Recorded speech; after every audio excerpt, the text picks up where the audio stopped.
Salut tout le monde.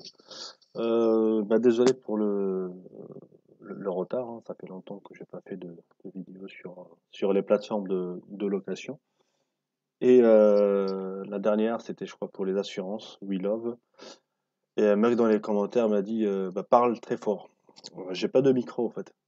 Donc je vais essayer de parler très fort pour que tout le monde arrive à comprendre ce que je dis. Et le sujet d'aujourd'hui, c'est le prix de location entre une voiture en connect, en libre service, et une voiture sur rendez-vous. Donc on va prendre deux annonces identiques, une en connect, une autre en libre service, plutôt sur rendez-vous, et on va comparer les prix. Même si on définit le même prix pour la location en tant que propriétaire pour les deux annonces, vous allez voir que le locataire paye moins cher une location sur rendez-vous qu'une location connect et le propriétaire gagne plus d'argent en location sur rendez-vous qu'une location connect. Allez, c'est parti. Donc là, je vais chercher un petit peu mes annonces. Donc j'ai choisi 3 jours. Le 19, c'est un vendredi, donc c'est un jour de semaine. Et le 21, c'est un dimanche, donc ça prend le week-end pour avoir le prix semaine plus week-end. Ok.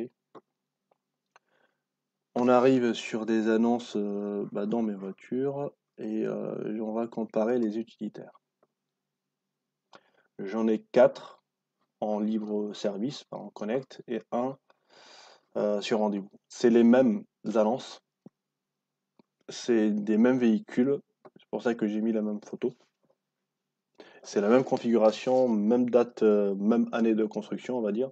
C'est des 2013, 2012, 2014, ça change rien, c'est la même chose. Ok. Donc ça, c'est un utilitaire qui est sur rendez-vous.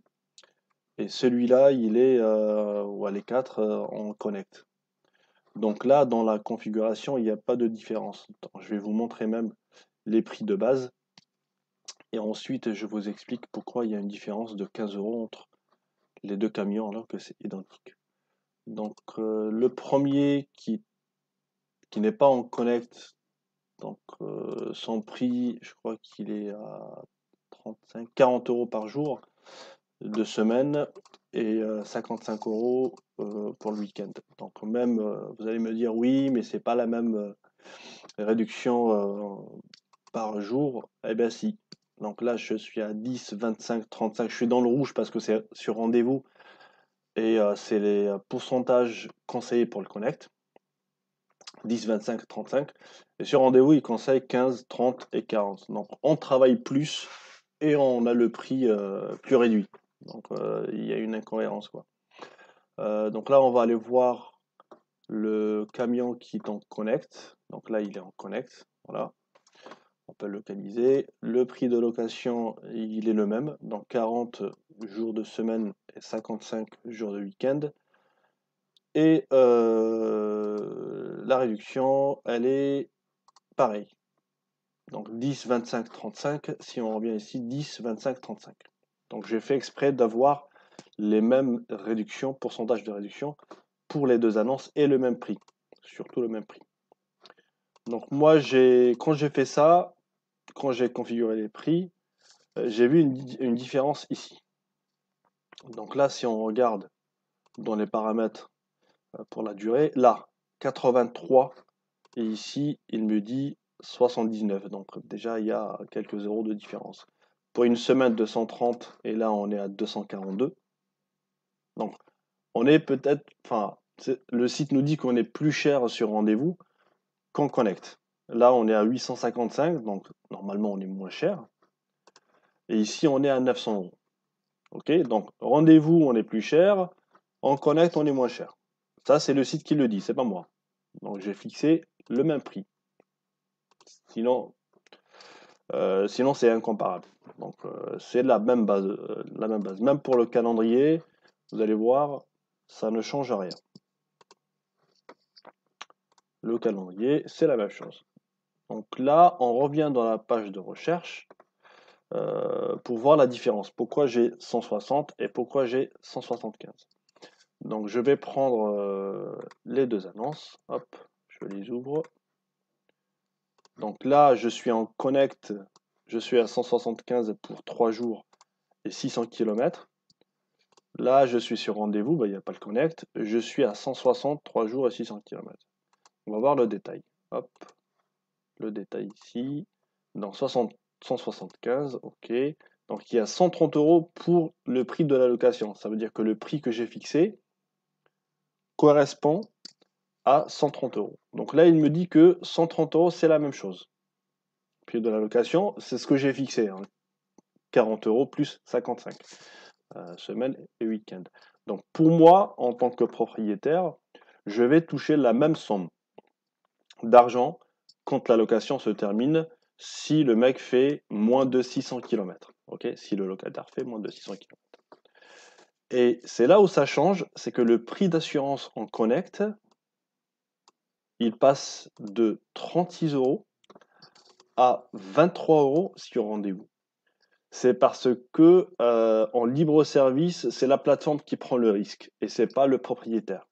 Ça veut dire que le locataire va payer l'assurance plus cher parce qu'il y a un risque potentiel sur l'état des lieux de véhicule.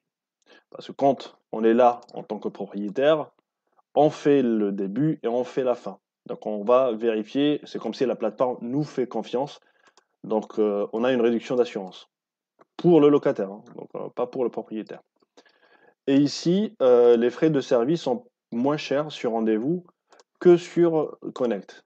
J'imagine que c'est par rapport à la suite s'il y a un souci, quoi que ce soit, donc il y a plus. Je sais pas parce que j'ai jamais j'ai jamais compris pourquoi on a des frais de service plus chers en Connect qu'en libre service, plutôt que sur rendez-vous, alors que c'est la même prestation. C'est-à-dire que tout est automatisé. Le site GetAround, il n'intervient pas tant qu'il n'y a pas de souci. Donc pourquoi il y a 2 € de différence pour 3 jours? Aucune idée.